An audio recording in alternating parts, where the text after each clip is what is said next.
வணக்கம். இன்றைய நாளில் நடந்த முக்கிய நிகழ்வுகளை விரைவாகவும் சுருக்கமாகவும் வழங்கும் மின்னல் செய்தி தொகுப்பை தற்போது பார்க்கலாம்.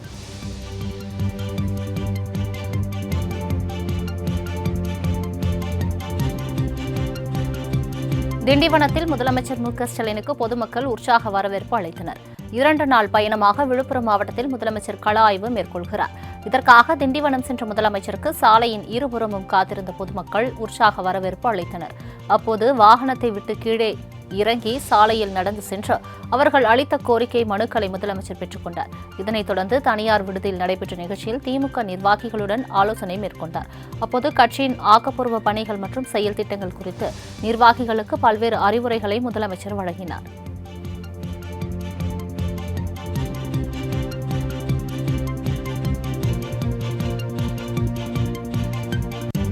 ஏழாவது முறையும் திமுகவை ஆட்சி அமைக்கும் என முதலமைச்சர் மு.க.ஸ்டாலின் திட்டவட்டமாக தெரிவித்துள்ளார். இதுகுறித்து அவர் வெளியிட்டுள்ள அறிக்கையில், தமிழ்நாட்டின் வளர்ச்சிக்கு எதிரான எந்த ஒரு திட்டமாக இருந்தாலும் அதனை எதிர்த்து வெற்றி காண்பதில் திமுக அரசு உறுதியாக இருக்கிறது. டங்ஸ்டன் கனிம சுரங்கத்தை மக்களின் ஆதரவுடன் ரத்து செய்த பெருமையுடன் விழுப்புரம் ஆய்வுப் பணியை மேற்கொள்வதாகவும் குறிப்பிட்டுள்ளார்.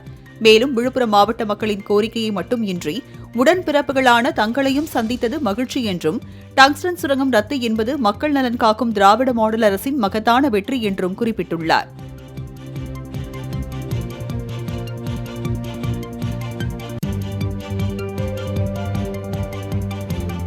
சென்னை திருவிக நகர் பகுதியில் 3 சிறுமிகளை காதலிப்பதாக கூறி மறைவான இடத்திற்கு அழைத்து சென்று பாலியல் வன்கொடுமைக்கு ஆளாக்கிய சம்பவத்திற்கு எதிர்க்கட்சித் தலைவர் எடப்பாடி பழனிசாமி கண்டனம் தெரிவித்திருக்கிறார். சார் போன்றவர்களை ஆட்சியாளர்கள் காப்பாற்ற முனைவதால்தான் தமிழ்நாட்டில் பல சார்கள் பல ரூபங்களில் பெண்களுக்கு எதிரான குற்றங்களை நிகழ்த்தி வருகின்றனர் என இபிஎஸ் சாடியுள்ளார். மேலும் இவ்வழக்கை தீர விசாரித்து குற்றவாளிகள் மீது உரிய சட்ட நடவடிக்கை எடுக்கப்படுவதை உறுதி செய்ய திமுக அரசை வலியுறுத்துவதாக இபிஎஸ் தனது எக்ஸ் பக்கத்தில் குறிப்பிட்டுள்ளார்.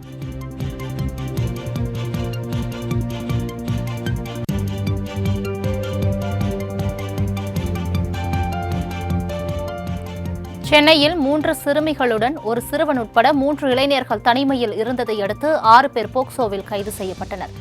சென்னை பெரம்பூரை சேர்ந்த பெண் ஒருவர் தனது மகளை காணவில்லை என திருவிக நகர் காவல் நிலையத்தில் புகார் அளித்திருந்தார்.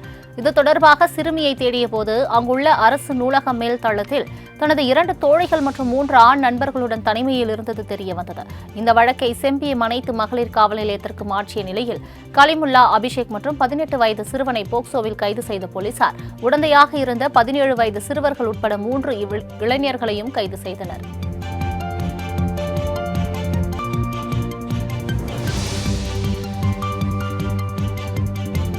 சென்னை உயர்நீதிமன்ற வளாகத்திற்குள் கொண்டுவரப்பட்ட வெடிகுண்டு வெடித்திருந்தால் என்ன மாதிரியான விளைவுகள் ஏற்பட்டிருக்கும் என நீதிபதிகள் கேள்வி எழுப்பியுள்ளனர். ஆம்ஸ்ட்ராங் கொலை வழக்கில் குண்டர் சட்டத்தில் சிறையில் அடைத்ததை எதிர்த்து தொடரப்பட்ட வழக்கு விசாரணையின் போது வெடிகுண்டு குறித்து அரசு சார்பில் விசாரணை அறிக்கை தாக்கல் செய்யப்பட்டது.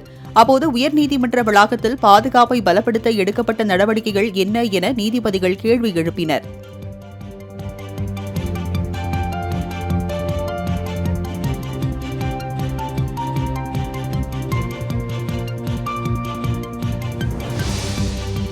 அனைத்து அரசியல் கட்சி கொடி கம்பங்களையும் 12 வாரங்களில் அகற்ற வேண்டும் என உயர்நீதிமன்ற மதுரை கிளை உத்தரவிட்டுள்ளது. இதுகுறித்த வழக்கு விசாரணையின் போது பொது இடங்களில் கட்சிக் கொடி கம்பங்களை வைப்பதால் சட்டம் ஒழுங்கு பிரச்சினை, போக்குவரத்திற்கு இடையூறு மற்றும் விபத்துகள் ஏற்படுவதாக நீதிபதிகள் கவலை தெரிவித்தனர். போட்டி போட்டு அதிக உயரத்தில் கொடி கம்பங்களை அமைப்பது ஏற்கத்தக்கது அல்ல என்று கடிந்து கொண்ட நீதிபதிகள், இந்த உத்தரவு முறையாக செயல்படுத்தப்படுகிறதா என தமிழக தலைமை செயலாளர் உறுதிப்படுத்த வேண்டும் என்றும் அறிவுறுத்தினார்.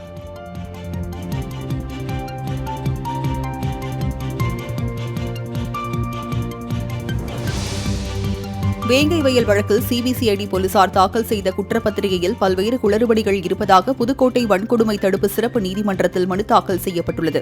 குடிநீர் தொட்டியில் மனித கழிவு கலந்த விவகாரத்தில் பாதிக்கப்பட்ட தரப்பு மக்கள் மீதே குற்றப்பத்திரிகை தாக்கல் செய்யப்பட்டுள்ளதால் அந்த குற்றப்பத்திரிகையை ஏற்கக்கூடாது என அந்த மனுவில் கூறப்பட்டுள்ளது. மனுவை விசாரித்த நீதிபதி இது தொடர்பாக நாளைக்குள் பதிலளிக்க சிபிசிஐடி போலீசாருக்கு உத்தரவிட்டு வழக்கை ஒத்திவைத்தனர்.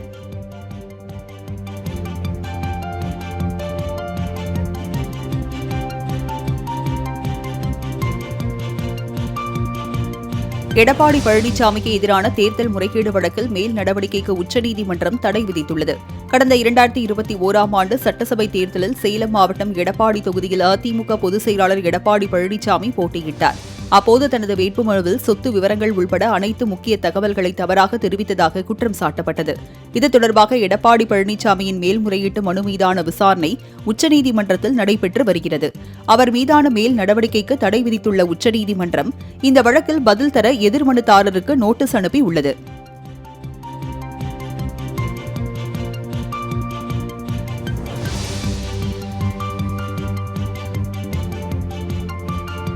பாதிக்கப்பட்ட பல்கலைக்கழக மாணவியின் FIR வெளியானது தொடர்பாக அபிராமபுரம் காவல் ஆய்வாளராக இருந்த பிரதீப்பிடம் சிறப்பு புலனாய்வு குழு அதிகாரிகள் விசாரணை நடத்தினர். அண்ணா பல்கலைக்கழக மாணவி கொடுத்த புகாரின் முதல் தகவல் அறிக்கை வலைதளங்களில் வெளியாகி அதிர்ச்சியை ஏற்படுத்தியது. இதுபற்றி காவல்துறையும் தமிழக அரசும் மாறுபட்ட விளக்கங்கள் அளித்திருந்தன. இது தொடர்பாக சிறப்பு புலனாய்வு குழு விசாரணை நடத்தி வருகிறது.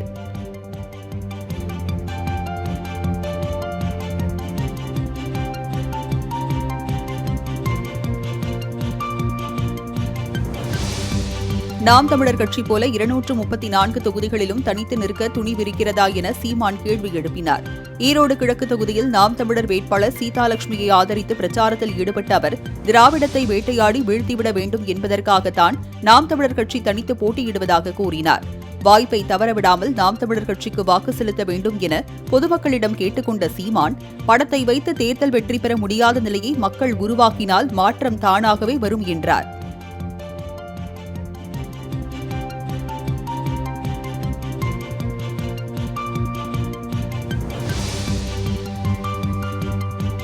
தேர்தல் முடியும் வரை பெரியாரை அவதூறாக பேசும் சீமான் குறித்து பேச போறது இல்லை என அமைச்சர் முத்துசாமி தெரிவித்துள்ளார்.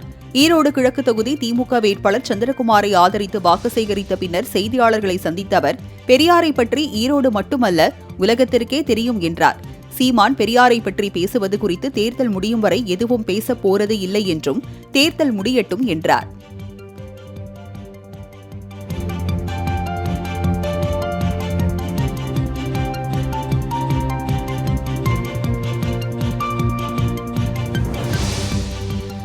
பெரியார் குறித்த சீமானின் அவதூறு கருத்துக்கு EPS மற்றும் விஜய் மௌனம் காப்பது ஏன் என திமுக மாணவரணி தலைவர் ராஜீவ்காந்தி வினவியுள்ளார்.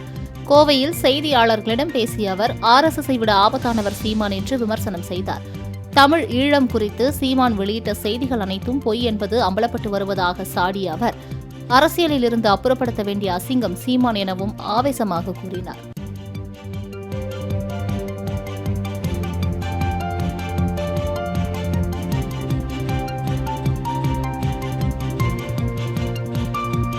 ஈரோடு கிழக்கு தொகுதியில் வீடு வீடாக சென்று வாக்காளர்களுக்கு பூத் ஸ்லிப் வழங்கும் பணி தொடங்கியுள்ளது.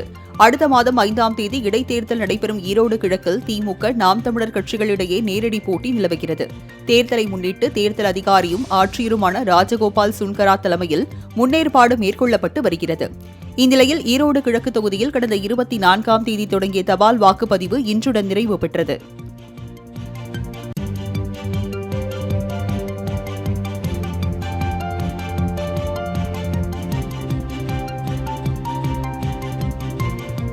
நாகையில் உள்ள CPCL நிறுவனம் ஆந்திர மாநிலத்திற்கு இடம் மாறுவதாக தகவல் வெளியானதால் மத்திய அரசுக்கு எதிராக மக்கள் போராட்டத்தில் ஈடுபட்டனர்.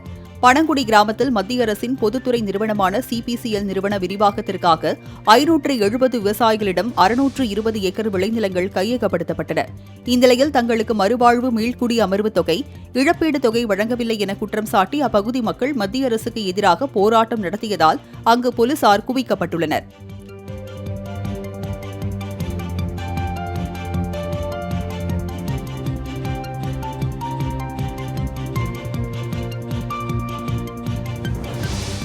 திருவள்ளூர் அருகே கோவிலை இடிக்க எதிர்ப்பு தெரிவித்து இருவர் தீக்குளிக்க முயற்சி செய்ததால் பரபரப்பு ஏற்பட்டது. புள்ளரம்பாக்கம் பகுதியில் உள்ள கோவில் போக்குவரத்துக்கு இடையூறாக இருப்பதால் அதனை இடிக்க உயர்நீதிமன்றம் உத்தரவிட்டது. இதனை எதிர்த்து 2 பேர் உடலில் மண்ணெண்ணெய் ஊற்றி தீக்குளிக்க முயற்சித்தனர். இதனையடுத்து அங்கு போலீசார் குவிக்கப்பட்டு பாதுகாப்பு பணியில் ஈடுபட்டதுடன் போராட்டம் நடத்திய மக்களை அப்புறப்படுத்தினர்.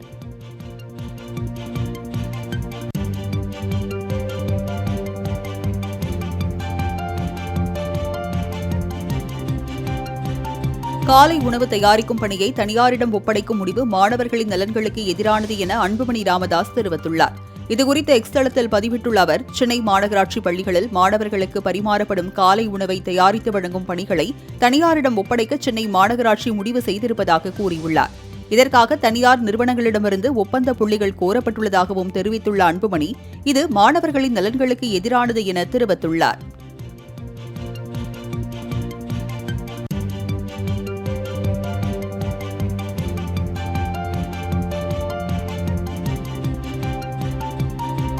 பச்சையப்பன் கல்வி அறக்கட்டளை செயலாளரை பதவி நீக்கம் செய்து கல்லூரியை தமிழக அரசை ஏற்று நடத்த வேண்டும் என வலியுறுத்தி மாணவர்கள் போராட்டத்தில் ஈடுபட்டனர்.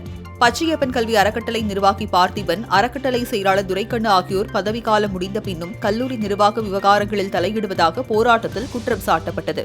மேலும் தங்கள் கோரிக்கைகளை நிறைவேற்றாவிட்டால் வன்முறையில் ஈடுபடுவோம் என்று எச்சரித்த மாணவர்கள் காவல்துறையினரை குவித்து தங்களை கல்லூரி நிர்வாகம் மிரட்டுவதாகவும் கூறினர்.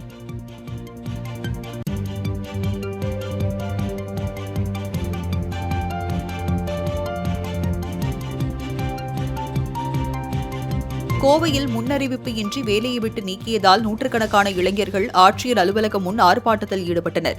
அமெரிக்காவை சேர்ந்த தகவல் தொழில்நுட்ப நிறுவனத்திற்கு சொந்தமான அலுவலகங்கள் கோவையில் செயல்பட்டு வந்தன. இங்கு பணிபுரிந்த நூற்றுக்கணக்கான பணியாளர்களை எந்தவித முன்னறிவிப்பும் இன்றி வேலையை விட்டு அந்நிறுவனம் நீக்கியுள்ளது. இந்நிலையில் நடப்பு மாதத்தில் சம்பளம் மற்றும் வேலையை விட்டு நீக்கியதற்கான காரணத்தை தெரிவித்து அதற்கான சான்றிதழ்களை வழங்க வேண்டும் என மாவட்ட ஆட்சியர் அலுவலகம் முன் ஆர்ப்பாட்டத்தில் ஈடுபட்டனர்.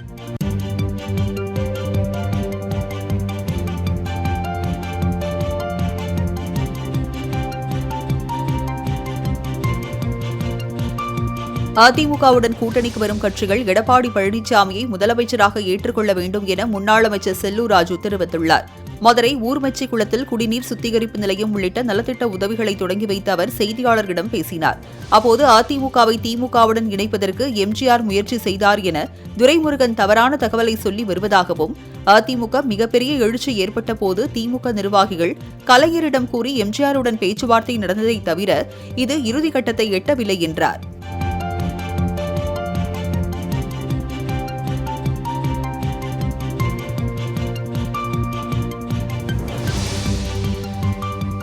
சிறந்த பாடங்களை தேர்ந்தெடுத்து அதன் மூலம் மாணவர்கள் IAS, IPS போன்ற பதவிகளுக்கு வர வேண்டும் என தமிழ்நாடு ஆளுநர் RN ரவி மாணவர்களுக்கு அறிவுறுத்தினார்.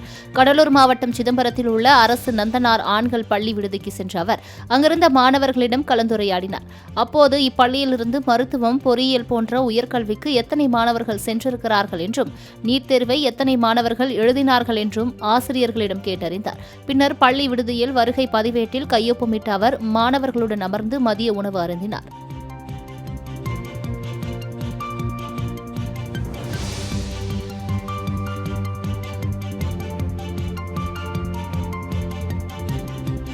தூத்துக்குடியில் தனியார் பள்ளிக்கு வெடிகுண்டு மிரட்டல் விடுக்கப்பட்ட சம்பவம் பரபரப்பை ஏற்படுத்தியது. முத்தம்மாள் காலனி பகுதியில் அமைந்துள்ள அழகர் பப்ளிகேஷன் CBSE பள்ளியில் 1000க்கும் மேற்பட்ட மாணவர்கள் பயின்று வருகின்றனர். இந்நிலையில் பள்ளியின் இமெயிலுக்கு மர்ம நபர் வெடிகுண்டு மிரட்டல் விடுத்ததை அடுத்து மாணவ மாணவிகள் அனைவரும் வெளியேற்றப்பட்டு வெடிகுண்டு நிபுணர்கள் மோப்ப நாய் மூலம் சோதனை நடத்தினர். சோதனையின் முடிவில் வெடிகுண்டு எதுவும் கிடைக்காத நிலையில் மிரட்டல் விடுத்த நபரை போலீசார் தேடி வருகின்றனர்.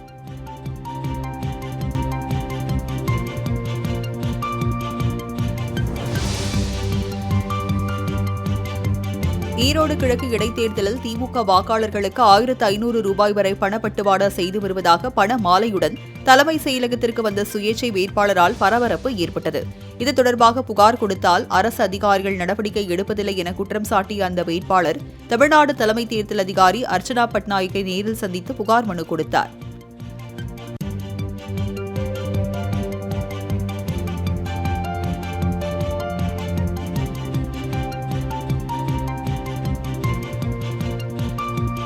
ஈரோடு கிழக்கு தொகுதி இடைத்தேர்தலை முன்னிட்டு அலுவலர்களுக்கு 2ஆம் கட்ட பயிற்சி அளிக்கப்பட்டது. மொத்தம் 284 வாக்குச்சாவடிகளில் முதன்மை அலுவலர், முதல்நிலை அலுவலர், 2ஆம் நிலை அலுவலர் என 1194 அலுவலர்களுக்கு 2ஆம் கட்ட பயிற்சி வழங்கப்பட்டது. இதில் எந்தெந்த வாக்குச்சாவடி மையங்களில் பணியாற்றுவது குறித்த ஆணை விரைவில் வழங்கப்படும் என தெரிவிக்கப்பட்டது. மேலும் தேர்தல் பணியில் ஈடுபடும் அலுவலர்களுக்கு தபால் ஓட்டு போட நடவடிக்கை எடுக்கப்பட்டுள்ளது.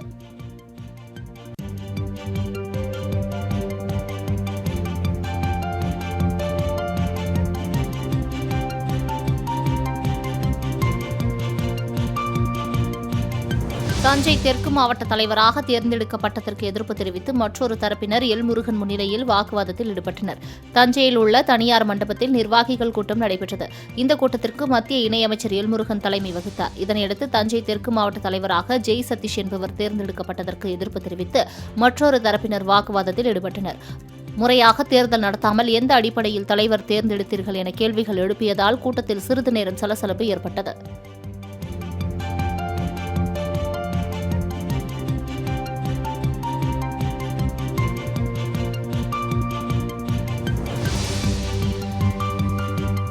திருச்சி விமான நிலையத்தில் செய்தியாளர்களிடம் பேசிய மத்திய இணையமைச்சர் எல்முருகன், டங்ஸ்டன் சுரங்கம் அமையவுள்ள பகுதியில் கோவில்களும் பிரதான சின்னங்களும் உள்ளது என்பதை மத்திய அரசின் கவனத்திற்கு கொண்டு சென்று ஏலத்தை ரத்து செய்ய காரணமாக இருந்தவர் தமிழக பாஜக தலைவர்தான் என்றும், முதலமைச்சர் மேலூர் மக்களை ஏமாற்றி நாடகம் நடத்தியுள்ளதாகவும் விமர்சித்தார். மேலும் சிபிஐ விசாரித்தால்தான் வேங்கிவயல் மக்களுக்கு சரியான நீதியை கொடுக்க முடியும் எனவும் எல்முருகன் கூறினார்.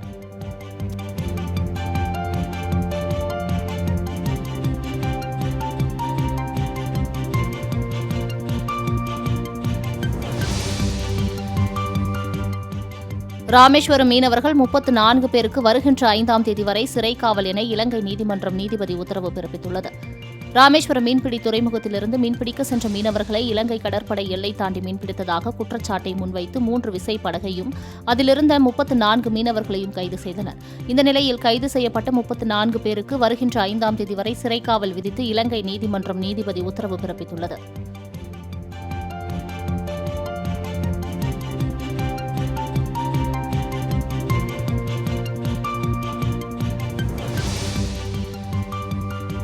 எல்லை தாண்டி மீன்பிடித்ததாக இலங்கை கடற்படையால் கைது செய்யப்பட்ட மீனவர்களை விடுதலை செய்ய வலியுறுத்தி ராமேஸ்வரம் மீனவர்கள் வேலைநிறுத்த போராட்டத்தில் ஈடுபட்டுள்ளனர். தலைமன்னார் தனுஷ்கோடி இடையே மீன்பிடித்துக் கொண்டிருந்தபோது ராமேஸ்வரம் மீனவர்கள் 34 பேர் மற்றும் அவர்களது 3 விசைப்படகுகளையும் இலங்கை கடற்படையினர் சிறைப்பிடித்தனர். இந்நிலையில் மீனவர்கள் மற்றும் படகுகளை விடுவிக்க வலியுறுத்தி மீனவ மக்கள் போராட்டத்தில் ஈடுபட்டனர்.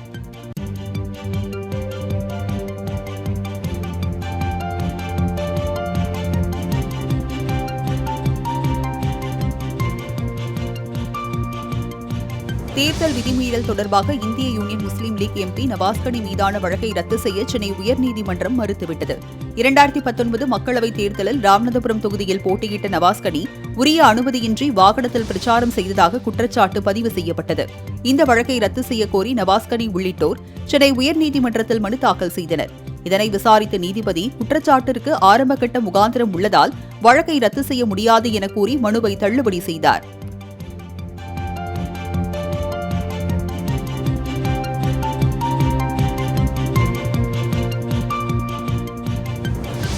தமிழக வெற்றிக் கழகத்தின் 2ஆம் கட்ட மாவட்ட செயலாளர்கள் அறிவிப்பு கூட்டம் தற்காலிகமாக ஒத்திவைக்கப்பட்டுள்ளதாக தெரிவிக்கப்பட்டுள்ளது. மாவட்டத்தில் பொறுப்பாளர்களாக நியமிக்கப்படும் நிர்வாகிகள் கட்சியின் வளர்ச்சி நிதிக்காக காசோலைகளை வழங்க வேண்டும். ஆனால் வங்கிகள் விடுமுறை காரணமாக அவர்கள் காசோலை பெற முடியவில்லை என்றும், இதனால் இன்று நடப்பதாக இருந்த தமிழக வெற்றிக் கழகத்தின் கூட்டம் ஒத்திவைக்கப்பட்டு அடுத்த ஓரிரு நாட்களில் நடைபெற உள்ளதாகவும் தெரிவிக்கப்பட்டுள்ளது.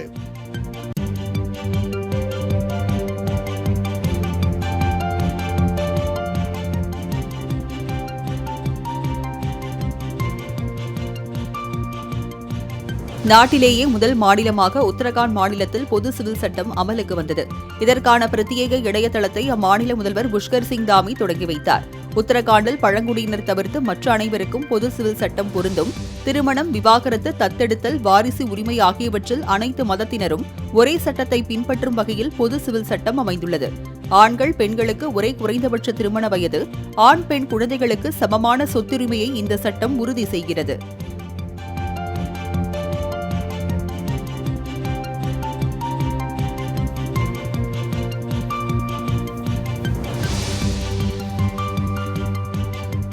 அமெரிக்காவில் 2வது முறையாக அதிபராக பொறுப்பேற்றுள்ள டொனால்டு டிரம்புக்கு பிரதமர் நரேந்திர மோடி வாழ்த்து தெரிவித்துள்ளார்.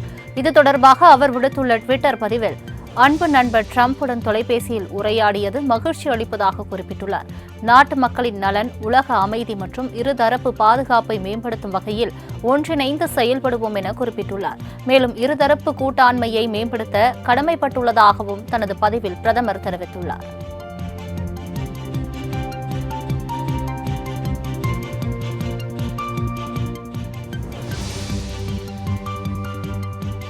தலைநகர் டெல்லியில் நடந்த தேசிய மாணவர் படையினரின் அணிவகுப்பு பேரணியை பிரதமர் மோடி பார்வையிட்டு பதக்கங்களை வழங்கினார்.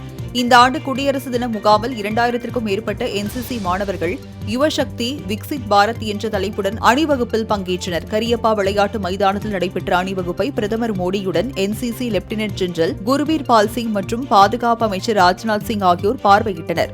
மாணவ மாணவிகளின் கண்கவர் கலை நிகழ்ச்சி பார்வையாளர்களை வெகுவாக கவர்ந்தது.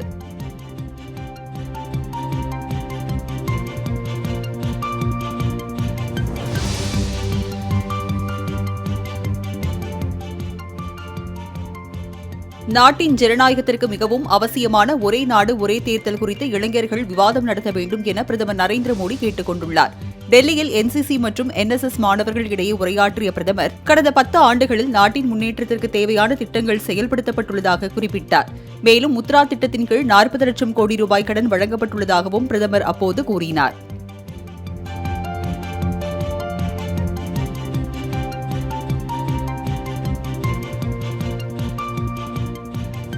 உத்தரப்பிரதேசத்தில் நடந்து வரும் கும்பமேளாவின் போது பாஜக தலைவர்கள் கங்கையில் குளிக்க போட்டி போடுகிறார்கள் என காங்கிரஸ் தலைவர் மல்லிகார்ஜுன கார்கே விமர்சித்துள்ளார். மத்திய பிரதேசம் மாவ் நகரத்தில் நடந்த பொதுக்கூட்டத்தில் பேசிய அவர், நாட்டில் குழந்தைகள் பசியால் இறக்கின்றனர் எனவும் கல்வியின்மை மற்றும் பரவலான வறுமை போன்ற முக்கியமான பிரச்சினைகள் கவனிக்கப்படாமல் இருக்கிறது எனவும் சாடினார். ஆனால் இவற்றை கண்டுகொள்ளாத பாஜக தலைவர்கள் போட்டி போட்டுக் கொண்டு கங்கையில் நீராடுவதால் வறுமை நீங்குமா, உணவு கிடைக்குமா என கார்கே கேள்வி எழுப்பினார்.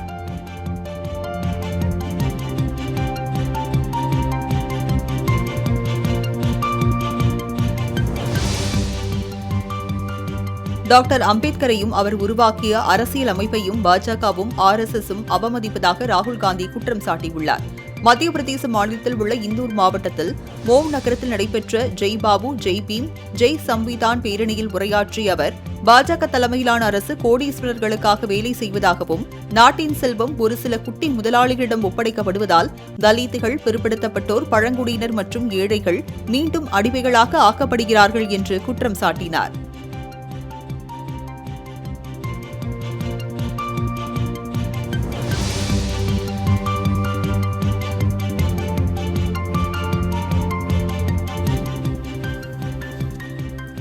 மகா கும்பமேளாவையொட்டி உத்தரப்பிரதேச மாநிலம் பிரயாக்ராஜ் திரிவேணி சங்கமத்தில் மத்திய உள்துறை அமைச்சர் அமித்ஷா புனித நீராடினார். முன்னதாக அமித்ஷா தனது குடும்பத்தினருடன் பிரயாக்ராஜ் நகருக்கு வருகை தந்து அராலிகாட் பகுதிக்கு படகு சவாரி செய்தார். பின்னர் காவி வேட்டி அணிந்தபடி திரிவேணி சங்கமத்தில் அமித்ஷா புனித நீராடிய போது அவருடன் முதலமைச்சர் யோகி ஆதித்யநாத், பாபா ராம்தேவ் உட்பட பல்வேறு துறவிகள் புனித நீராடினர். இதனையடுத்து அங்கு நடைபெற்ற பூஜைகளில் பங்கேற்று வழிபாடுகள் நடத்தினர்.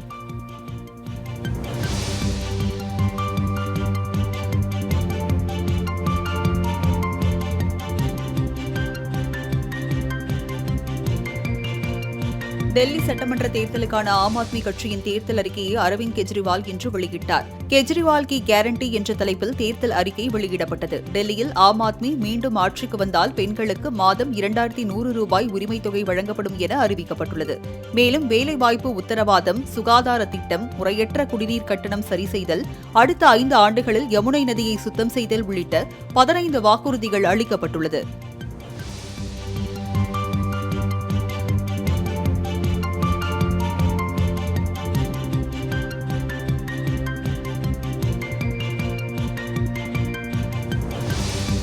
கடன் வாங்குவோர் நலன் காக்க விரைவில் சட்டம் இயற்றப்படும் என கர்நாடக முதல்வர் சித்தராமையா தெரிவித்துள்ளார்.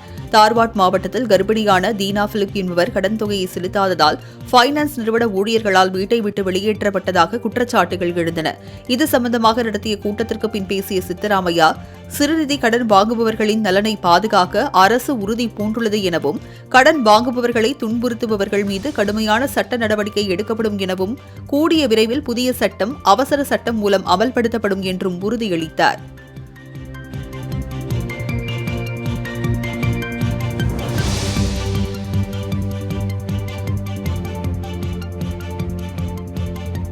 கேரள மாநிலம் வயநாட்டில் பெண்ணை அடித்துக் கொன்ற புலி இறந்த நிலையில் கிடந்தது.